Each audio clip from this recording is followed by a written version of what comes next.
এই যে আমরা এখানে বসে আছি, আমার জায়গায় মৌলানা নুরুদ্দিন সাহেব যদি সভাপতি হয় আমার কোনো কমতি হবে? আমার জায়গায় উনি যদি প্রার্থী হয় আমার কি হবে? আমার কোনো আপত্তি থাকার কথা? আমার তো বিন্দু পরিমাণ কোনো আপত্তি নাই। আজকে আগামীকালকে বা পরশুদিন একটা ফাইনাল লিস্ট পাওয়া যাবে।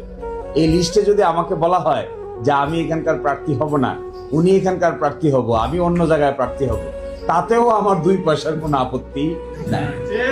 একেবারে আইসা ফেসবুকে লাইভ করে আলহামদুলিল্লাহ বলে সকলকে সম্মানিত করে সকলের সাথে বসে ওনাদের জন্য কাজ করে আমরা আরো সম্মান বোধ করব।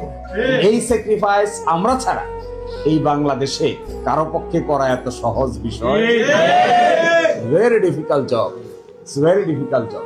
এই জন্য আমাদের মধ্যে বন্ধনটা, ধরে নেন আমি নির্বাচন নমিনেশন নিলাম, এরপরে আমাকে বলা হলো যে আপনি এখানে নাই, অমুক এখানে আছে, আমি আবার আপনাদের সবাইকে ডেকে খুশি মনে সব মিলে ওনাকে সাপোর্ট করে বা আরেকজনকে সাপোর্ট করে দিতে আমার কোনো আপত্তি কোনো দিনই থাকবে না।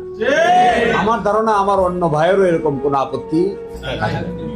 তাহলে আমাদের সে আর বন্ধুকে আছে? আমরা যদি মারামারি করতাম, একজন আরেকজনকে যদি আমরা এসেই করতাম, তাহলে না মানুষ আমাদেরকে নিয়ে হাসাহাসি করছে। আমাদের তো এইটার কোনো প্রয়োজন নাই। তাহলে আমরা যে কাজটা করছি কেন? আমরা কাজটা করছি একটা নতুন কিছু করার জন্য। করতে গিয়ে আমরা একত্রিত হয়েছি। এখানে সামনে পিছনে ডানে বামে আমরা কেউ নই, সকলেই সম্মান, সকলেই ইজ্জতবান, সকলেই এখানকার গুরুত্বপূর্ণ, কেউ কারো চেয়ে উপরে নয়, কেউ কারো চেয়ে নিচে নয়।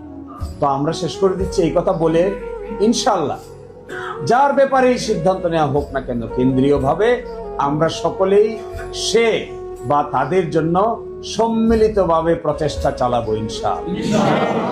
আমাদের মধ্যে কোনো ফারাক থাকবে না, আমাদের মধ্যে পরস্পরের সাথে পরস্পরের কোনো ব্যক্তিগত দ্বন্দ্ব থাকবে না। আমরা সবকিছু বড় কিছু পাওয়ার স্বার্থে সবকিছুকে আমরা ভুলে যাবো ইনশাআল্লাহ।